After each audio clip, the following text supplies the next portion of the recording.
To order the Civil Service Commission meeting for Thursday, January 16th. It is 5:33 p.m. So we're calling the meeting to order, and we'll do roll call. Chair Stuart Kirkwood. Present. Commissioner Geneva Garza. Here. Okay, thank you. Do you want to go through the agenda? Or you want me to? You start. Okay. The first item on the agenda is approval of the minutes for the January 22nd, 2024 and the August 19th, 2024 meetings of the Civil Service Commission.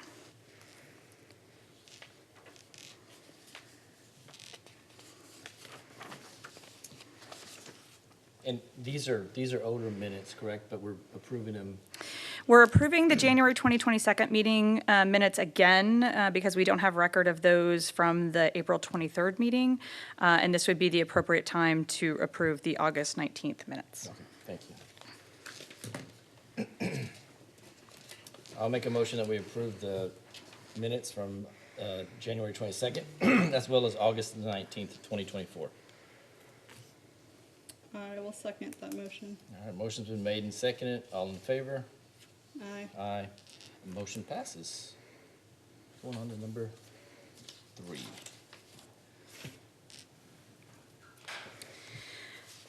So we're going to move, I'm going to suggest that we move item number 2, the election of officers, to the end of the meeting, if that's okay with the commission. That's fine. Okay. So item number 3 is presented by the Administrative Services Assistant Director, Julie Beggs. Good evening, Commissioners. Julie Beggs, I serve as the Assistant Director of Administrative Services. Tonight before you, we're asking for consideration to designate Rosie Truelove as the Director of Civil Service for the City of Kyle. Our former Director of Civil Service, Christiana Spencer, left the city this summer in June of 2024. Since that time, we've had 2 interims. Assistant Director Clifton Beck served as interim until he left the city in the early fall, and Rosie was then asked to serve as interim. Tonight's action would formally appoint her as the Civil Service Commissioner for the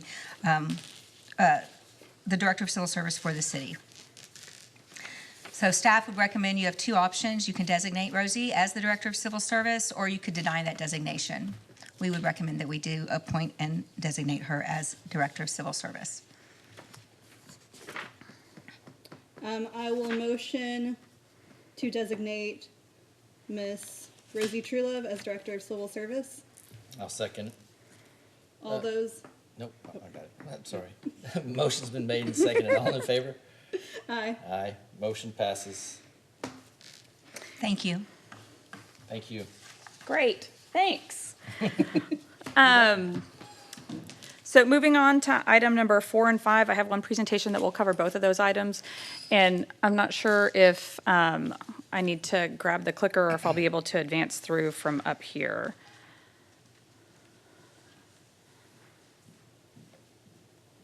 Thank you, Julie.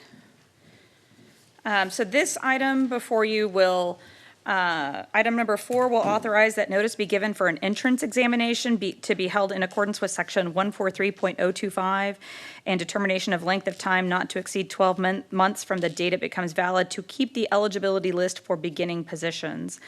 And then item number 5 is authorization that notice be given for an examination to be held in accordance with Chapter 143.032 and determination of length of time not to exceed 12 months from the date it becomes valid to keep the eligibility list for promotional civil service position of corporal. The last civil service entrance exam was administered on October 5th, 2024. That list consisted of 22 applicants, and that list will be exhausted soon. So we're requesting a new testing date. We anticipate that will be scheduled this spring, likely the first week or 2 of March.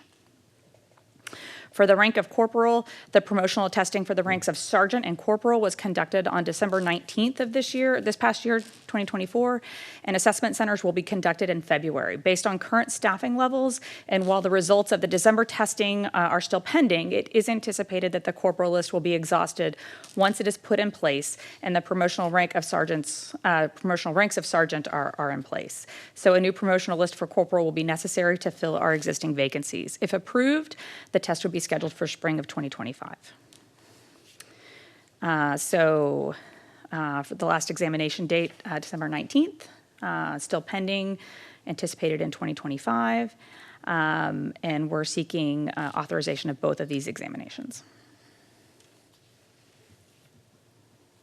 So are we looking at a specific, you mentioned spring for the promotion exam in March? Yeah. Timeframe for, I think it depends on, we haven't set a date for the promotional exam. We want to get through the assessment centers first.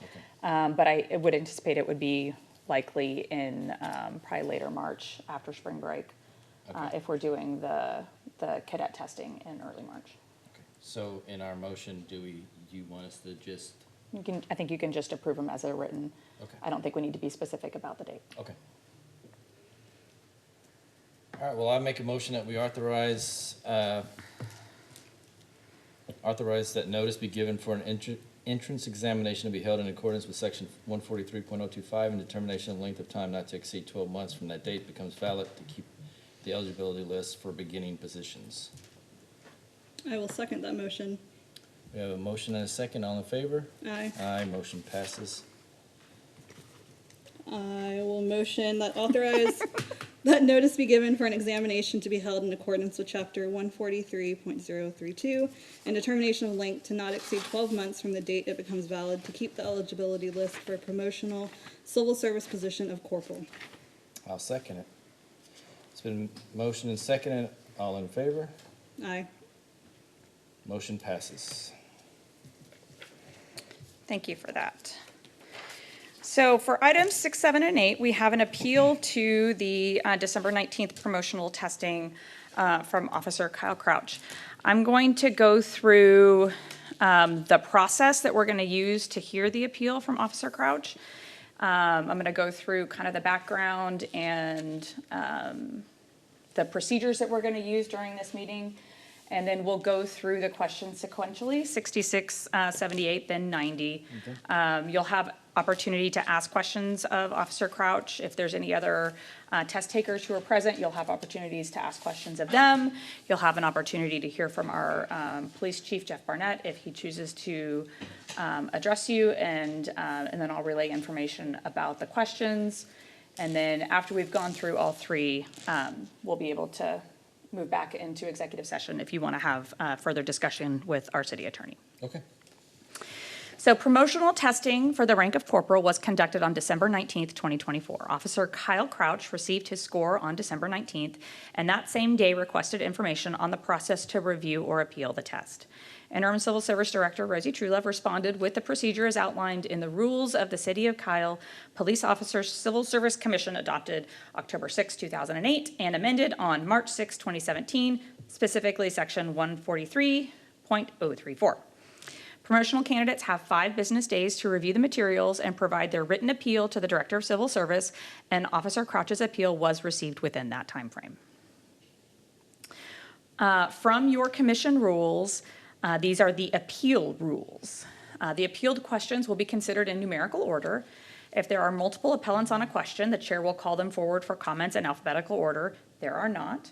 After all appellants on a question have been given the opportunity to address the question, the chair will allow other persons who took the examination an opportunity to speak regarding the questions. I don't see anyone here to speak besides Officer Crouch.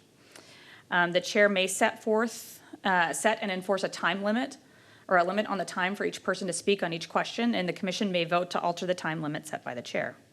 After comments by or on behalf of persons who took the examination, the director and the head of the department for which the examination was conducted may submit comments to the commission.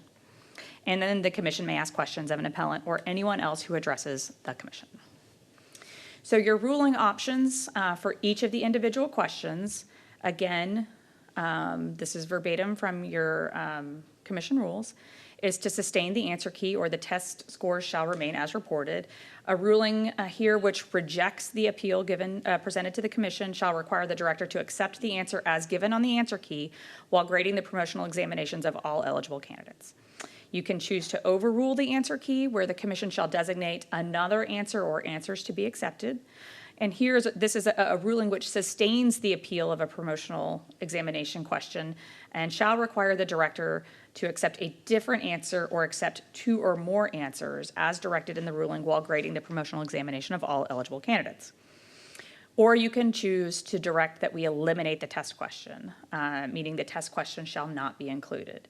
And a ruling here which rejects the test question related to the appeal of a promotional examination question, and it shall require the director to disregard the question and its answer while grading the promotional examination of all eligible candidates. So based on the vote of the commission, I will go in and rescore answer sheets for all candidates and establish amended scores and an amended list if necessary, okay? So I'm going to read each question and the answer options. The appellant, Officer Crouch, will be allowed to address the question and respond to commission questions. And then any other promotional candidates present will be allowed the opportunity to address the question and respond to commission questions. The chief of police will be allowed the opportunity to address the question and respond to commission questions. And then the director of civil service will read the response from the consultant who drafted the test. The commission will then have an opportunity to deliberate in closed session after hearing testimony on all appeals if necessary. Okay, we clear? Clear. Yes. Clear as mud. Okay. So, Officer Crouch, I'm going to read the first question. The first question is item number 66. Members of the lesbian, bisexual, gay, transgender, queer, or questioning LGBTQ, LBG.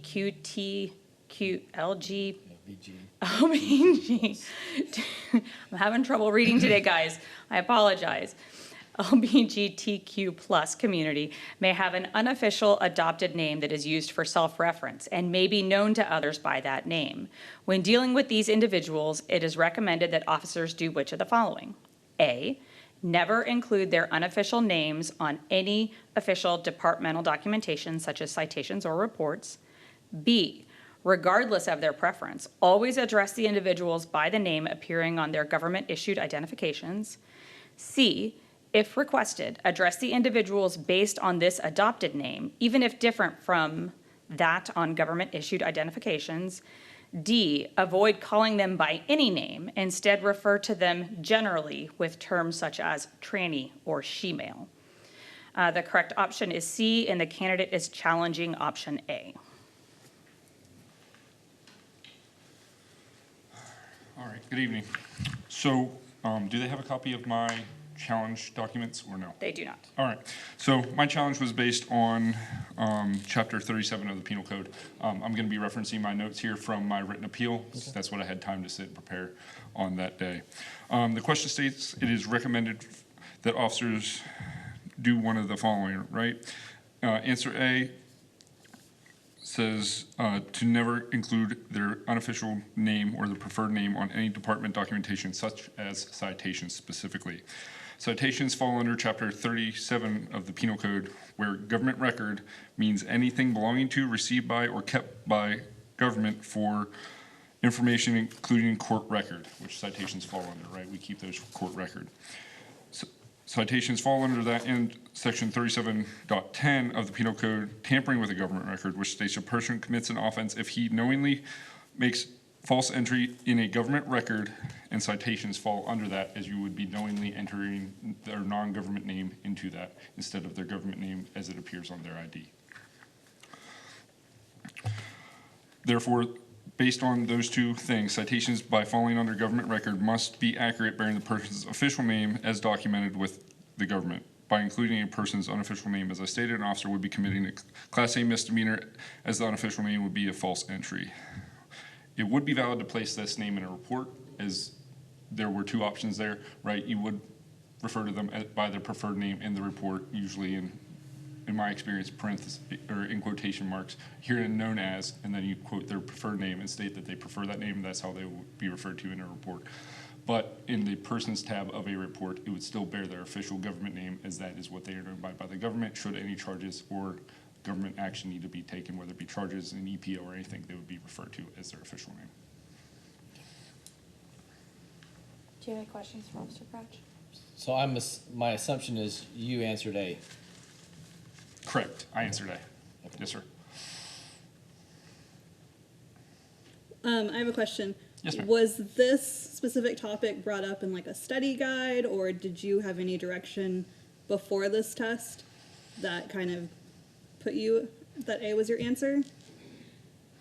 My brain immediately went to the part where you have to include their official name, right? If I make a traffic stop on somebody on the side of the road, they may tell me their preferred name, but if I'm issuing any form of government record, whether it be a written warning or a citation, I scan their DL, which automatically generates their official name. So that's what drew me to answer A, is because when it referenced citation specifically, report one thing, you put their official name, it can state their preferred name as well, but the citation specifically being government record, that is why I chose option A, because of that option. And can you just give me a little background as to how do you prepare for these tests? Yeah, Right. so overall, I reviewed department policy, reviewed some of the study guides and reading materials provided. I didn't have time to review as much as I wanted. I think all of us would have always want more time, right? That's one of those things with these tests. You're always trying to cram to the last minute. Reviewed penal code. I didn't know how much of that would be on the test, but sometimes in tests I've found that they'll throw in penal code questions just to challenge general knowledge of the penal code and how it applies to departmental policy. Okay, thank you. Of course. I have no further questions. Chief Barnett, did you want to address the commission on this particular item? Okay. Is there anyone else who would like to address the commission on this item? Okay.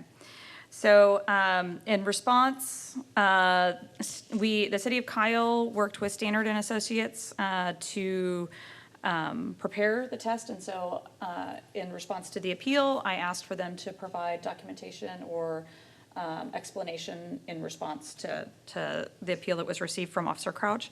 For this item, the response received from Standard and Associates is option A is verified in the source, which is criminal investigation, as incorrect on page 179 of the 12th edition, which states, on citations, arrest cards, reports, and other official department documentation, the individual's identity on their most recent government-issued identification shall be used, and their proffered self-identification shall be included as, quote, AKA, or, quote, also known as, emphasis added.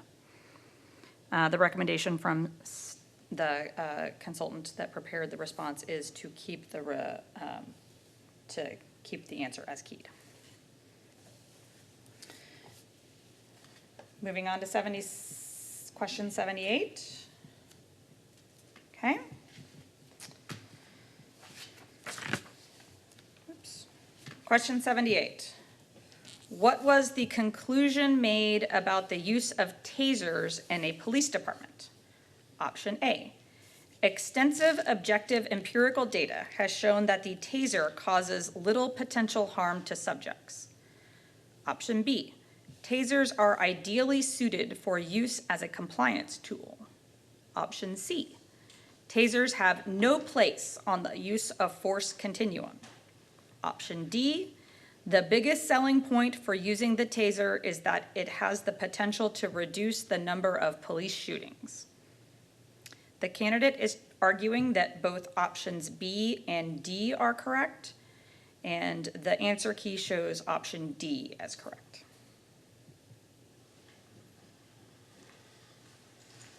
Hey, it's me again. All right.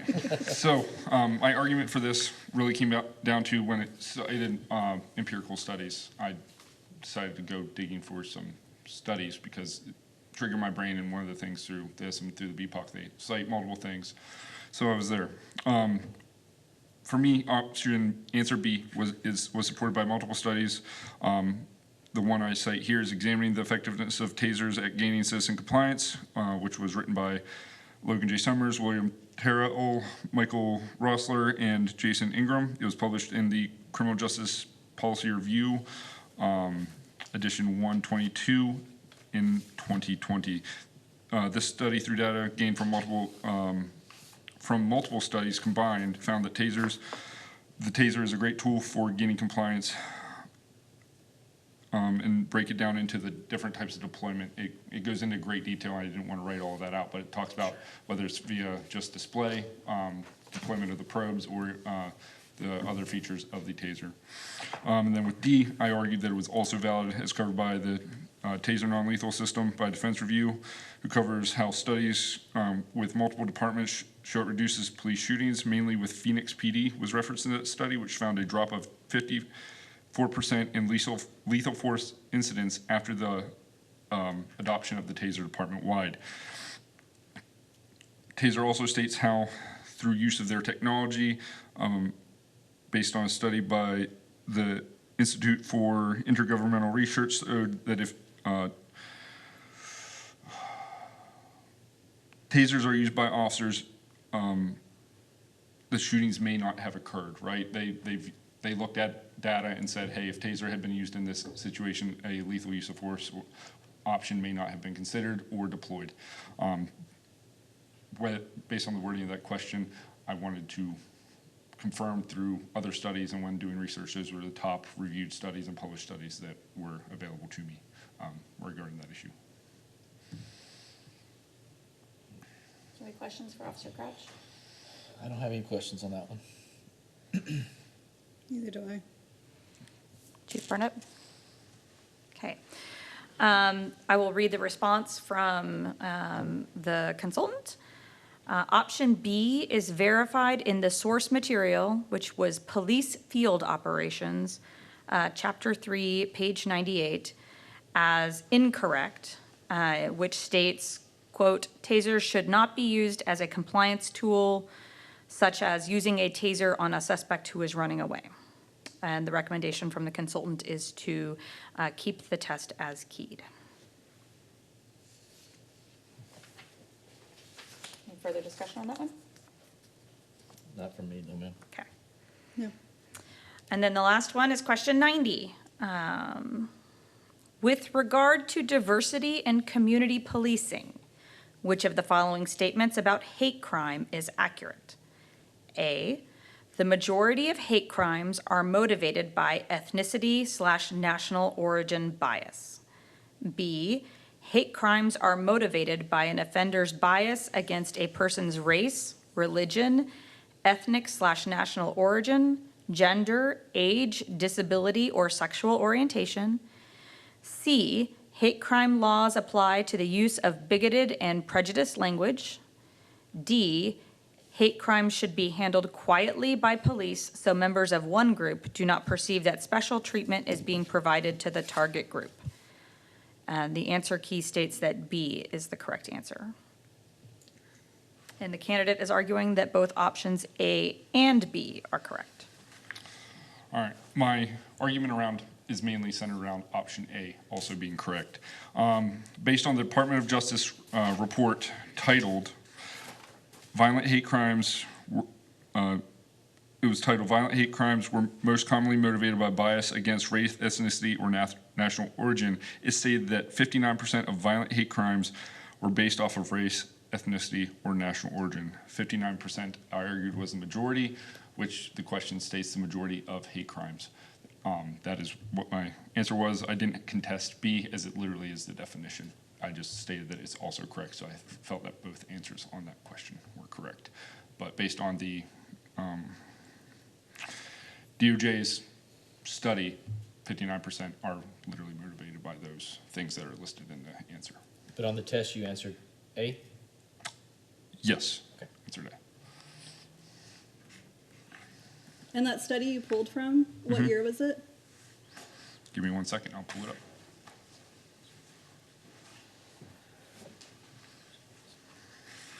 Should have cited the year, I apologize.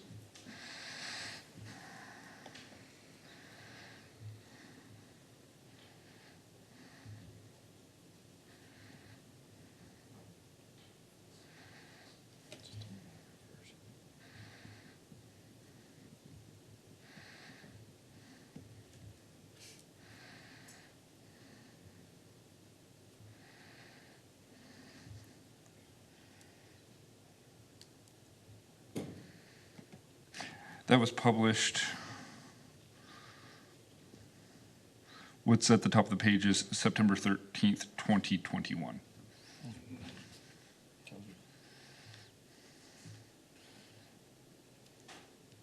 How long have you been with the department? Just over 5 years. Okay, and is this your first I'm assuming this is your Yes, first sir. promotional? Yes, okay. And what did you score, if I can ask? 69.09%. The only reason for my challenge is literally how close I was to 70. Well, that's what I figured, but I was just verifying. 6909, you said? Yes, sir. That is correct. Can I ask why you picked A over B if you agree that they're both the same? Like, what made you, if you agree they're both equal, that you agree with them, what made you decide to go A and not B? Can I hear exactly how question A was worded, or answer A was worded again, if you don't mind? The majority of hate crimes are motivated by ethnicity/national origin bias. Gotcha. So the reason I selected that is majority are. Based on that DOJ report that I said, it lists the three things. That's why when it says the majority of those things are, I felt that was the most correct answer because yes, most hate crimes are based on those things. While there are hate crimes that fall under other categories due to whether it be religious, sexuality, those other things, from having read that number somewhere before, I knew that the majority were based on the race, ethnicity, and national origin. So that's why I selected A, ma'am.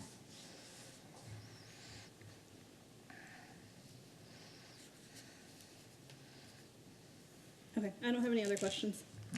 Thank you for your time. Questions for Officer Crouch? I have none, no, thank you. Thank you. Chief Barnett, did you want to address on this one? Thank you, Commissioner. I'm Jeff Barnett, Chief of Police. I just want a point of clarification because I heard two statements. So I think we reread the question, and it says the majority of crime, if I'm correct. I may be paraphrasing it, but the majority of crime committed against. The majority of hate crimes are motivated by ethnicity/national origin bias. Okay, and then I want to ask, just for a point of clarification to the officer, the quote that you had that is from the study, did it say the majority of violent crime? Or can I get clarification on exactly the wording of the statistics? So, yes, the title of the study is Violent Hate Crimes Were Most Commonly Motivated by Bias, and then it lists out the things as stated. That is direct from the Department of Justice Office of Justice Program. Bureau Statistics, Tanner Watkins is cited at the top of the page as the source publisher. Thank you. Just so I could make a point of clarification. So what I hear are two separate statements. I'm hearing that the majority of the hate crimes, which is one type of hate crime, it's meaning the majority of the totality, and then I hear in this reference the majority of violent hate crimes, which could be a different definition because I'm hearing hate crimes in a large category, and then I'm hearing a statement relating to violent hate crimes, which to me might be two different definitions for the commission to consider. That would be my only comment.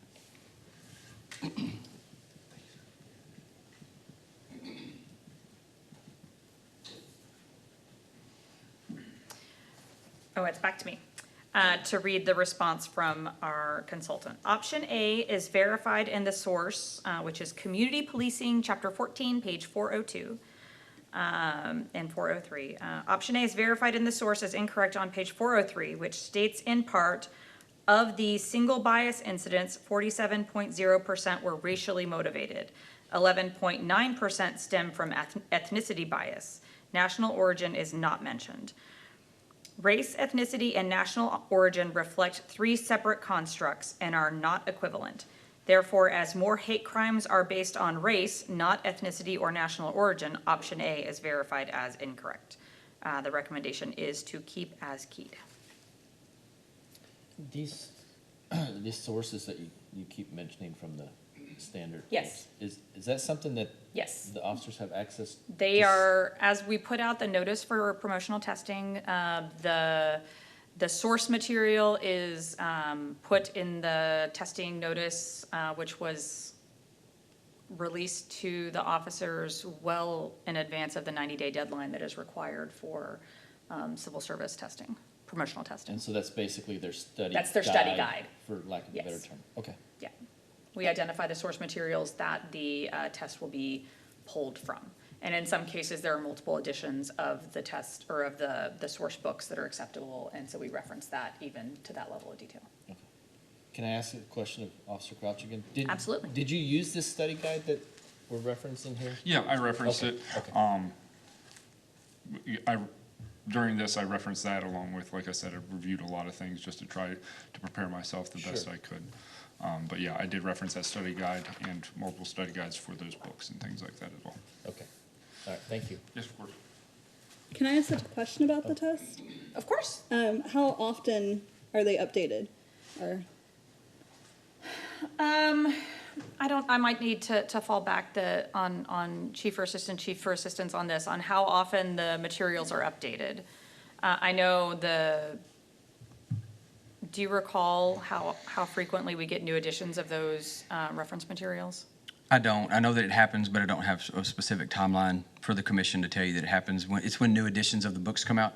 I think the key point is, like Ms. Truelove mentioned, is that the testing material, regardless of what edition it is specified in the testing process and the testing announcement. So they're given the exact text material with the edition, the volume, and all information to relate it to that singular textbook. Even if after announcement a newer version comes out, they're told in advance it's this book, this very specific book, regardless of anything else that might be out or that has been out in previous years. This is your particular textbook to review or materials to review. okay. So I don't know how often, because it would rely on the publishers and writers of books, how often they change those. And obviously that would be an infrequent answer, so. Okay, thank you. Yes, ma'am.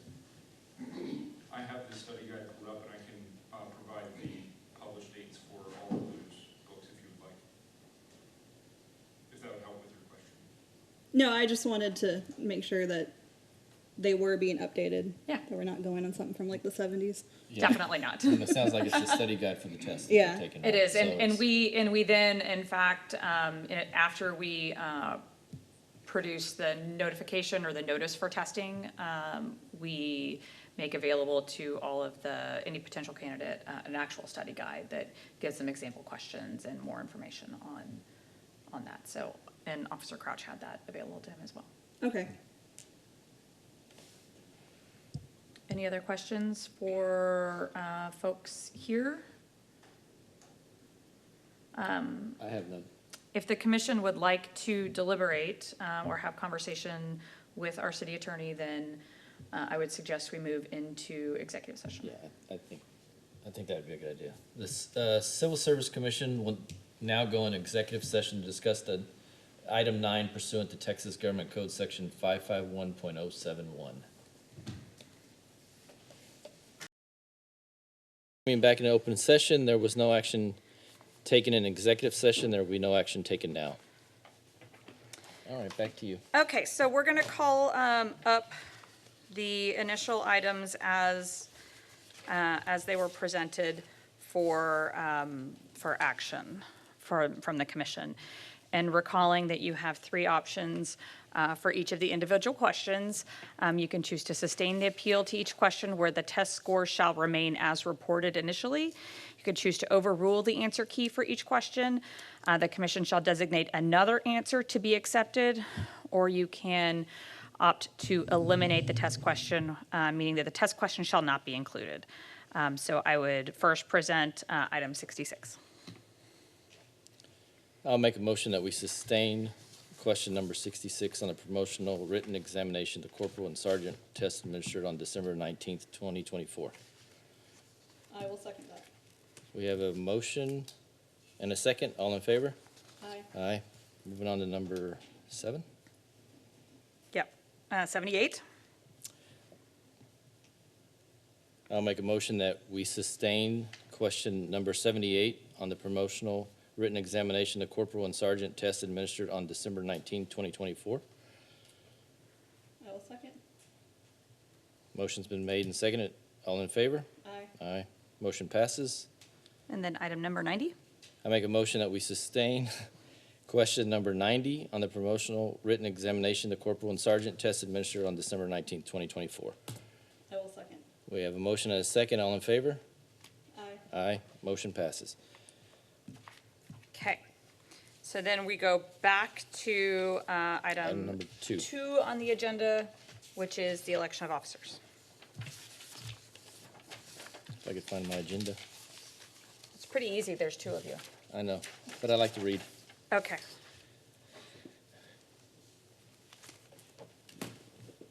make a motion that we elect Geneva. I always mess up your name, and I always think of it as the Geneva Convention. And when I go to say it out loud, it doesn't come out that way. For chairperson for Civil Service Commission. I will second that motion. All right, motion's been made and seconded. All in favor? Aye. Aye. Motion passes. Okay, there is no further business in front of the. Vice Chair? Oh, Vice Chair? Oh, yeah, we need to do a Vice Chair. I motion, That's my name. I motion for Stuart Kirkwood for Vice Chairperson of the Civil Service Commission. I'll second it. Motion's been made and seconded. All in favor? Aye. Motion passes. I'll make a motion that we adjourn. I will second that. Okay, the meeting is adjourned at whatever time it is. 6:25. 6:25.